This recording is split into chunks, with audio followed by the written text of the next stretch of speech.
Morning, everybody. I'm Marten. I lead an army of hackers, an army of very good ethical hackers, white hats, who can save you and your software and make this world a much, much better place to live in. I'll give you an example.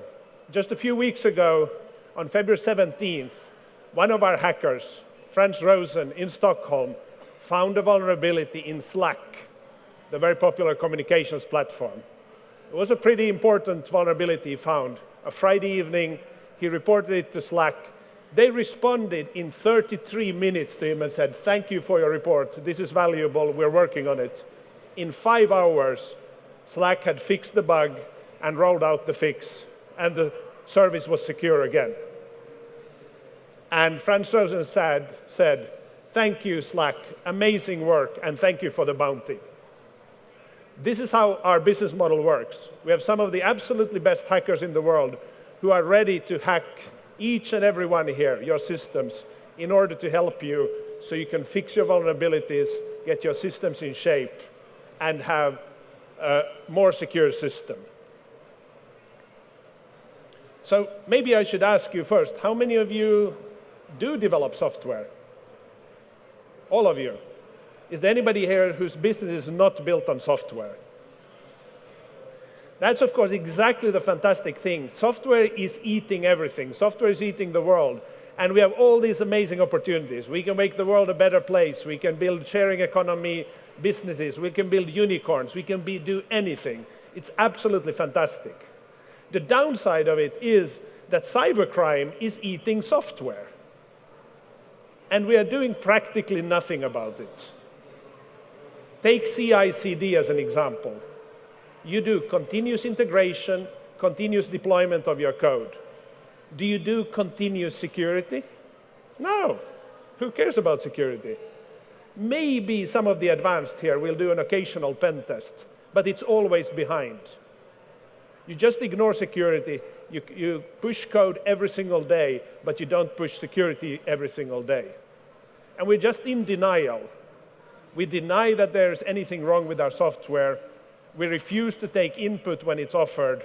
And when it is offered, we drag our feet in fixing the bugs. So no wonder we are easy to hack, because we do nothing to protect ourselves there. Fortunately, the hackers out there, they are good guys. They are good people with good intent, and they are ready to help you. They are ready to watch over your code every single moment, every single day, and find the flaws before the criminals find them. But then you say, hey, stop. Shouldn't we actually fear them? Isn't it hackers who actually hack us? And the answer is a simple no. Those who break into your systems, those who steal your data, those who stop and bring down your services, they are not hackers. They are criminals. We have a word for that. It's called criminals. They have no respect for your rights, no respect for your data. They'll break in, steal it, break it, take it, and go away. They are just criminals. But there's a group of hackers, ethical hackers, and there are many, many more who are as skilled, as active, as good. They're out there, and they are ready to help you get your software in shape, because you are unable to get your own software in shape. Human beings have bias of ownership. And when you have produced something, it's so cute, so wonderful, so beautiful. Your code is so beautiful, you can't see what's wrong with it. But somebody on the outside, like Frans Rosen in Stockholm or anybody else, can spot the flaw, report it to you if you're just open to it, if you're just ready to receive. So here they are. These are the superheroes of today. At Hackerone, we make these posters for the top hackers on the platform. Mark Litchfield, Geek Boy, Try to Hack, and there are others. These are the superheroes who will come and help you, who will act like in Spider-Man, where they say, with great power comes great responsibility. These people can hack into any system you ask them to hack into. And they'll come to it just like the criminals from the outside. They'll try to break in just like the criminals. But that's where the analogy stops. Once they've broken in, they stop there, they send you a kind report, and they say, have a look at this. There's a vulnerability in your system. I can break in through your mobile app, through your website, through your API. You have an XSS, you have a cross-site request forgery, a SQL injection, an RC, anything. They'll find it, point it out to you, so that you can fix it. And they are these superheroes. Of course, in reality, they are normal human beings like you and me. They just have this very special interest in how computer systems work and what you can do about fixing them. Because they are eternal optimists. No matter how cynical they can be, no matter how angry they can be at times, how impatient they can be, they are eternal optimists who believe that if we just look for every vulnerability, we will find it and we can fix it long before the criminals start exploiting them. At Hackerone, we by now have over 100,000 hackers registered on the platform. That's probably more than there are black hats out there, probably more than there are bad guys in the cybercrime space in the whole world. 100,000 people have signed up, ready to help anybody here when you invite them. If you don't invite them, they won't come. If you don't invite them, the criminals will still come. But the hackers that we have on our platform, they will act on your invitation. And when you say, come and see if you can find a hole in my system, they will. Not all 100,000. Nobody here needs 100,000.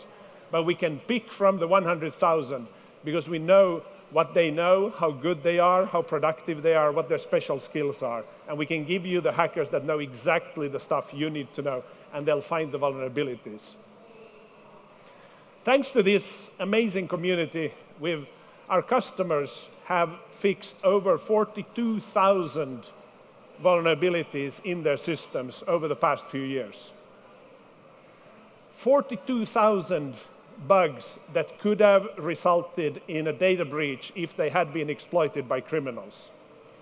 And an average data breach costs you $7 million. If you're a startup, it's probably cheaper. If you're a big company, it's hundreds of millions in damages if you get breached. And we have fixed over 42,000 of those vulnerabilities yet. I wish I could say that we're getting close to the limit and soon we've fixed all. No, unfortunately, it's not that easy. You guys here deploy 111 billion lines of code every year.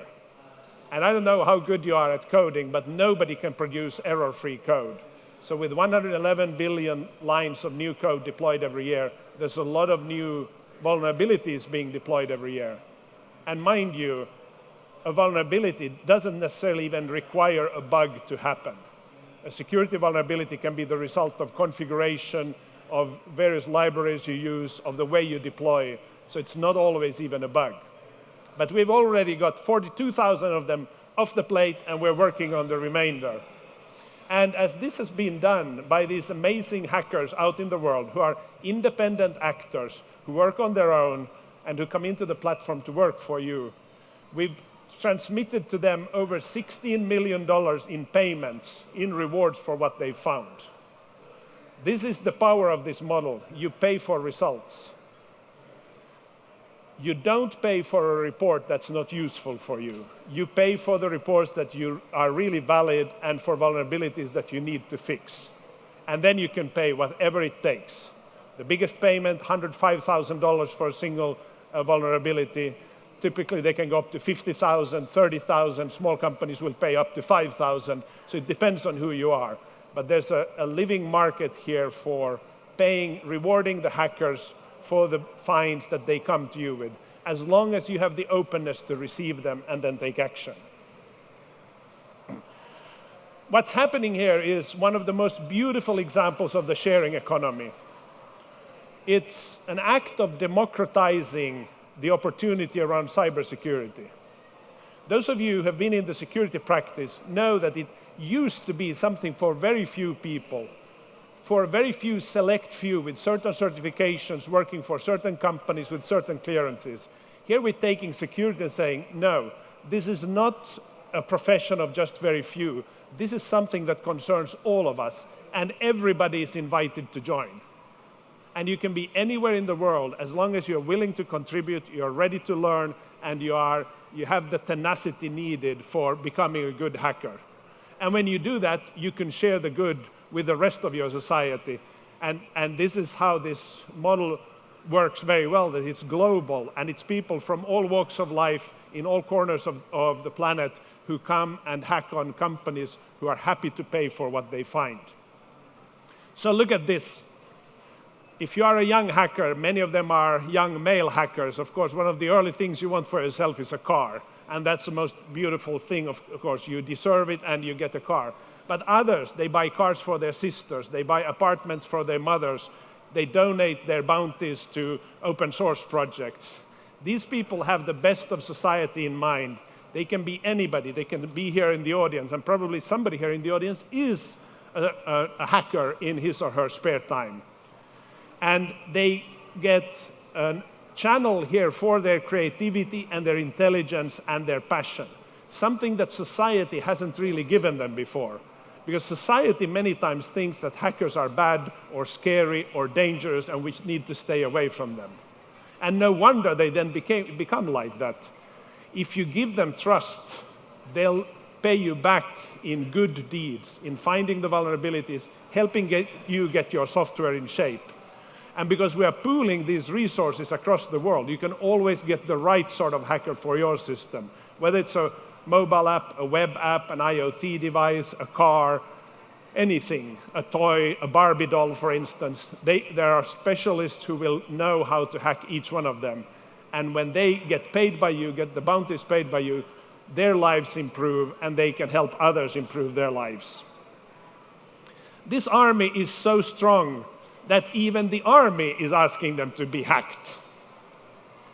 Hackerone was handpicked a year ago to run the Hack the Pentagon program, where we had 1,400 vetted hackers hacking for a few weeks on Pentagon systems, finding 138 valid vulnerabilities that then got fixed. The first one in 13 minutes. Half a year later, we did Hack the Army, end of last year. Same thing, amazing success, just unbelievable success in a few short weeks. Except this time, the first report came in within 5 minutes. And if you're now a great hacker here listening to this, get ready, because in 2 weeks we are launching Hack the US Air Force. So if you can hack at Mach 2 speeds, get ready and sign up, because the Air Force needs your help. And what this means more broadly is that those who have the absolutely biggest firepower in the world, they need hackers in order not to be vulnerable. So the organizations that we have tasked with our defense need hackers for their own defense. Secretary of Defense said last year that bug bounty programs let us get in front of the problem instead of just playing defense. This is how important this is now becoming, that even the Army and the Defense Forces, the Department of Defense, needs hackers in order to find the vulnerabilities. And they can be anybody, as I said. They are not nefarious criminals. They are also not imaginary superheroes. They are regular, normal human beings. They have a particular skill for computers. They have a curiosity that's absolutely endless. They are cynical and optimistic at the same time. And they have absolutely no patience. Hackers have no patience because they know that unless you fix your bug quickly, somebody might still be exploiting it for criminal purposes. More broadly, most of these are men. We are inviting and hoping to get more women into this. Many of them are very young. The youngest hacker is 10 years old. They are many times under 20. And they have this endless curiosity to find your bugs. It's used by everybody in the industry. Google is spending over $3 million a year on their bug bounty programs, and others are following suit. And what we need to do when we think about cybersecurity is to turn everything upside down and inside out. To make our software more secure, we don't need more technology. We need more attention by human beings. We don't need to, and we shouldn't keep things close to our vest. We need to open up to help from the outside and collaboration. And we need to stop prosecuting the hackers and inviting them instead. Because you just say no to hackers by saying yes. Just say no to the attackers by saying yes to the hackers. Thank you.